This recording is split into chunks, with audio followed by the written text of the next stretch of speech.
আমার নাম রামকৃষ্ণ, আমি ফিজিওথেরাপি ছাত্র। আমার প্রশ্ন হলো, আল্লাহর আদম হাওয়াকে সৃষ্টি করার কি প্রয়োজন ছিল, অথবা এই বিশ্ব জগৎ এগুলো সৃষ্টি করে কি উপকার পাবেন? আমার দ্বিতীয় প্রশ্ন হলো, সব কিছুই কেউ সৃষ্টি করেছে, তাহলে ঈশ্বর তাকেও অবশ্যই কেউ সৃষ্টি করেছে। আল্লাহ শব্দটার অর্থ কি? ভাই 3টা প্রশ্ন করেছেন। প্রথম প্রশ্নটা, আল্লাহ কেন আদম হাওয়াকে সৃষ্টি করলেন, এই সৃষ্টি করার কারণটা কি, বিশ্বজগৎ সৃষ্টির কারণ কি? আল্লাহ সৃষ্টি করেছেন আদম আর হাওয়াকে, তারা দুজনে শান্তিতে থাকুন, যাতে করে মানুষ যাতে আসতে পারে। তারা আমাদের সবার পূর্বপুরুষ। পবিত্র কোরআনে সূরা হুজুরাতের 13 নম্বর আয়াতে উল্লেখ করা হয়েছে, ইয়া আইয়ুহান নাসু ইন্না খালাকনাকুম মিন যাকরিন ওয়া উনসা ওয়া জাআলনাকুম শুউবান ওয়া কাবাইলা লিতাআরাফু ইন্না আক্রামাকুম ইনদাল্লাহি আতকাকুম ইন্নাল্লাহা আলিমুন খাবীর। হে মানুষ জাতি, আমি তোমাদের সৃষ্টি করেছি এক পুরুষ ও এক নারী হতে, আর তোমাদের বিভক্ত করেছি বিভিন্ন জাতি আর গোত্রে, যেন তোমরা অন্যের সাথে পরিচিত হতে পারো। এই জন্য নয় যে অন্যকে ঘৃণা করবে।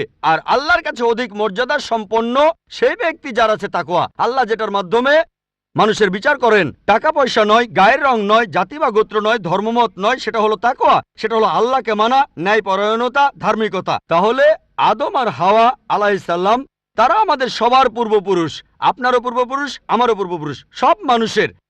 সেজন্য আপনাকে ভাই বলে ডেকেছি। ভাই, সব মানুষ ভাই ভাই।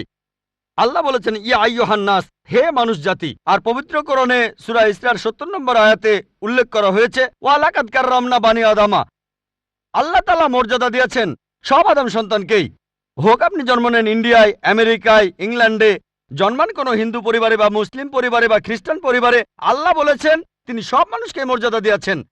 মানুষে জন্মালে আল্লাহ তাকে মর্যাদা দেবেন। সে হোক আপনার নাম জাকির, আব্দুল্লাহ, রামু, শঙ্কর, মানুষে জন্মালে আল্লাহ মর্যাদা দেবেন। আপনার প্রশ্নতে আসি, কেন আল্লাহ তাআলা মানুষ সৃষ্টি করলেন? আল্লাহ মানুষ সৃষ্টি করেছেন কারণ আল্লাহ বলেছেন মানুষ হলো আল্লাহ সৃষ্টির মধ্যে সেরা। আল্লাহ তাআলা অন্য যা কিছু সৃষ্টি করেছেন তা আল্লাহকে মানে। ফেরেশতা সৃষ্টি করেছেন, আল্লাহ যে আদেশই দেন ফেরেশতাগণ সে আদেশ পালন করেন, তাদের নিজস্ব ইচ্ছা নেই।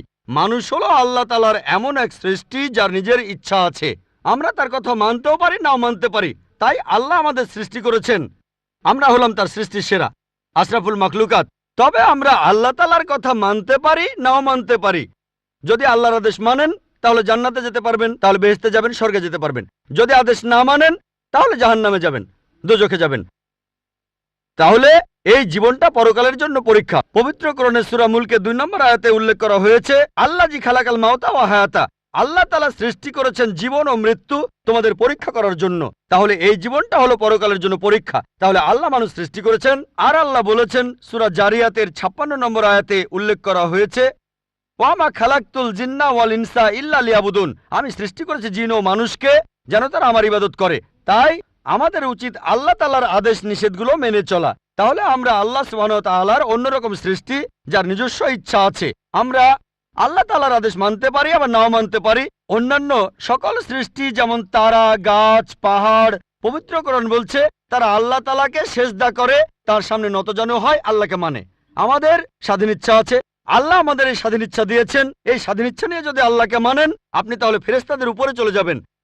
আর যদি আল্লাহ তাআলাকে না মানেন তখন হবেন শয়তানের সহযোগী। আল্লাহ আমাদের সৃষ্টি করেছেন পরকালের পরীক্ষার জন্য। আপনার দ্বিতীয় প্রশ্নে আসি, সবকিছুর একটা স্রষ্টা আছে, আল্লাহকে বানিয়েছে কে? যদি কেউ বলে সবকিছুরই একটা স্রষ্টা আছে, কথাটা ঠিক নয়। সব সৃষ্ট জিনিসের স্রষ্টা আছে। আল্লাহ তাআলার সংজ্ঞা হচ্ছে তাকে কেউ সৃষ্টি করেনি। যখনই বলবেন কে আল্লাহকে বানিয়েছে, সে আল্লাহ নয়। আল্লাহ তাআলার সংজ্ঞা হচ্ছে তিনি সৃষ্টি হননি।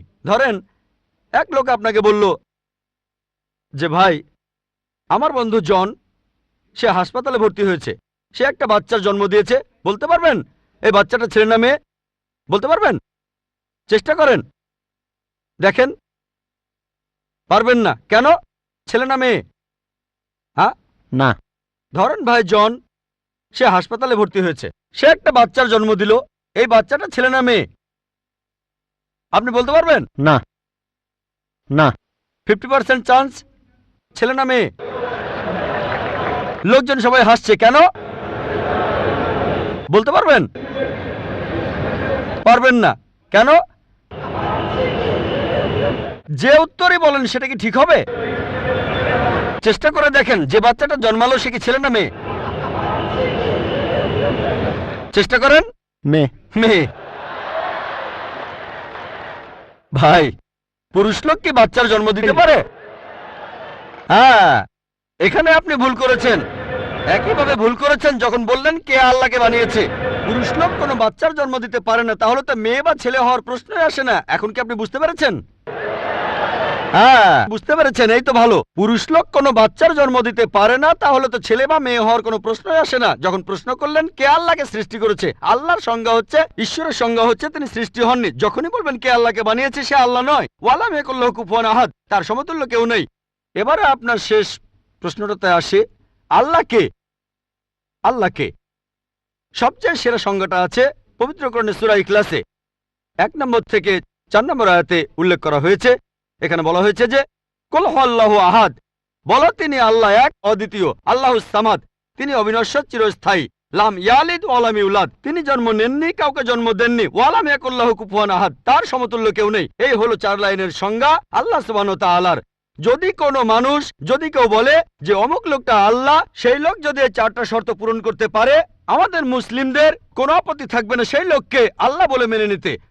4 লাইনের সংজ্ঞা, এটাই হলো ধর্মের লিটমাস টেস্ট। আল্লাহ তাআলার সংজ্ঞা প্রথমটা হলো কুল হুয়াল্লাহু আহাদ, বলো তিনি আল্লাহ এক, অদ্বিতীয়।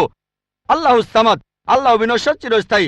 লাম ইয়ালিদ ওয়া লাম ইউলাদ, তিনি জন্ম নেননি, কাউকে জন্ম দেননি। ওয়া লাম ইয়াকুল্লাহু কুফুয়ান আহাদ, তার সমতুল্য কেউ নেই। যদি হিন্দু ধর্মগ্রন্থগুলো পড়েন, সেখানেও একই রকম কথা বলা হয়েছে, কুল হুয়াল্লাহু আহাদ। এটা পাবেন আপনাদের ছান্দোগ্য উপনিষদে 6 নম্বর অধ্যায় 2য় অনুচ্ছেদের 1ম পরিচ্ছেদে। এক্কামে বিদ্বিতীয়াম, ঈশ্বর মাত্র একজন, দ্বিতীয় কেউ নেই। দ্বিতীয় টেস্ট আল্লাহুস সামাদ, আল্লাহ অবিনশ্বর, চিরস্থায়ী। ভগবদ্গীতা 10 অধ্যায়ে 3 অনুচ্ছেদ বলছে, আমাকে বলা হয় এই বিশ্ব জগতের প্রভু, আমি জন্ম নেইনি, কোনো শুরু নেই। তৃতীয় টেস্ট লাম ইয়ালিদ ওয়া লাম ইউলাদ, তিনি জন্ম নেননি, কাউকে জন্ম দেননি।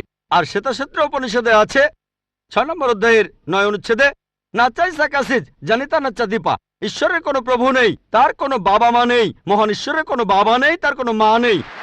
তারপর ওয়ালাম ইয়াকুল্লাহু কুফুয়ান আহাদ, তার সমতুল্য কেউ নেই। আর শ্বেতাক্ষেত্র উপনিষদে বলা হয়েছে 4 নম্বর অধ্যায়ের 19 অনুচ্ছেদে আছে। এছাড়াও যজুর্বেদ 32 অধ্যায়ের 3 অনুচ্ছেদে বলা হয়েছে, নাতাস্তি প্রতিমা আস্তি, মহান ঈশ্বরের কোনো প্রতিমা নেই, কোনো মূর্তি নেই, কোনো ছবি নেই, কোনো ফটোগ্রাফ নেই, কোনো ভাস্কর্য নেই। এটা কে বলেছে? যজুর্বেদ 32 অধ্যায় 3য় অনুচ্ছেদ বলেছে একই কথা, ওয়ালাম ইয়াকুল্লাহু কুফুয়ান আহাদ। যদি কেউ বলে যে অমুক লোকটা হচ্ছে আল্লাহ, যদি সেই লোক এই 4টা শর্ত পূরণ করে, আমরা মুসলিমরা কোনো রকম আপত্তি ছাড়াই সেই লোককে আল্লাহ বলে মেনে নেব। যেমন ধরেন, কিছু লোক বলে ভগবান রজনীশ হলেন মহান ঈশ্বর। একবার প্রশ্নোত্তর পর্বে এক হিন্দু আমাকে বলেছিলেন, আমরা ভগবান রজনীশকে ঈশ্বর বলে মানি না। আমি কখনোই বলিনি হিন্দুরা ভগবান রজনীশকে ঈশ্বর বলে মানে। আমি বলেছি কিছু লোক তাকে ঈশ্বর বলে মানে। আসুন দেখি রজনীশকে আমরা টেস্ট করি। প্রথম টেস্ট হলো কুল হুয়াল্লাহু আহাদ, বলো তিনি আল্লাহ এক, অদ্বিতীয়। রজনীশ কি এক, অদ্বিতীয়? সেই কি একমাত্র লোক যে নিজেকে ঈশ্বর দাবি করেছে? এরকম অনেক মানুষই ছিল, আর এই দেশে হাজার হাজার লোক নিজেকে ঈশ্বর দাবি করেছে। রজনীশ একমাত্র নয়। তবে রজনীশ ভক্তরা বলে না না, উনি একটু আলাদা। এবারে পরের টেস্টে দেখি। আল্লাহুস সামাদ, আল্লাহ অবিনশ্বর, চিরস্থায়ী। রজনীশ কি অবিনশ্বর, চিরস্থায়ী? আমরা তার জীবনী থেকে জানি, তার আত্মজীবনী থেকে। রজনীশ ভুগছিলেন অ্যাজমা, ডায়াবেটিস আর পিঠের ব্যথায়। চিন্তা করেন, মহান ঈশ্বরের হয়েছে অ্যাজমা, ডায়াবেটিস, পিঠের ব্যথা।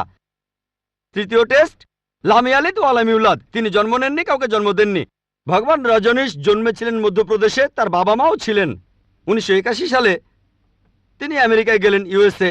তখন হাজারো আমেরিকান তার ভক্ত হয়ে গেল। তারপর আমেরিকার অরিগন প্রদেশে তিনি বানালেন একটা সেন্টার, আর তার নাম দিলেন রজনীশপুরম, তার গ্রাম। পরবর্তীতে আমেরিকান সরকার তাকে অ্যারেস্ট করে কারাবন্দী করে রাখলো। রজনীশ বলতো যে আমেরিকান সরকার তাকে স্লো পয়জনিং করেছে। চিন্তা করেন, মহান ঈশ্বরকে স্লো পয়জনিং করা হয়েছে। 1985 সালে আমেরিকান সরকার তাকে বের করে দিলে সে ইন্ডিয়ায় চলে আসে। তারপর এখানে পুনায় সে আরেকটা সেন্টার খুললো, আর তার নাম দেওয়া হলো ওশো কমিউন। যদি রজনীশের সমাধির কাছে কখনো যান, তার সমাধির উপরে লেখা আছে ভগবান রজনীশ ওশো কখনো জন্মাননি, কখনো মরেননি, তবে পৃথিবীতে ভ্রমণ করেছেন 1931 সালের 11 ডিসেম্বর থেকে 1990 সালের 31শে জানুয়ারি পর্যন্ত। কখনো জন্মাননি, কখনো মরেননি, তবে পৃথিবীতে ভ্রমণ করেছেন 1931 সালের 11 ডিসেম্বর থেকে 1990 সালের 31শে জানুয়ারি পর্যন্ত। তার সমাধিতে এটা লিখতে ভুলে গেছে যে পৃথিবীর 21টা দেশ তাকে ভিসা দেয়নি। মহান ঈশ্বর আসলেন এই পৃথিবীতে, পৃথিবী ঘোরার জন্য, বিভিন্ন দেশে যাওয়ার জন্য তার নাকি ভিসাও লাগে।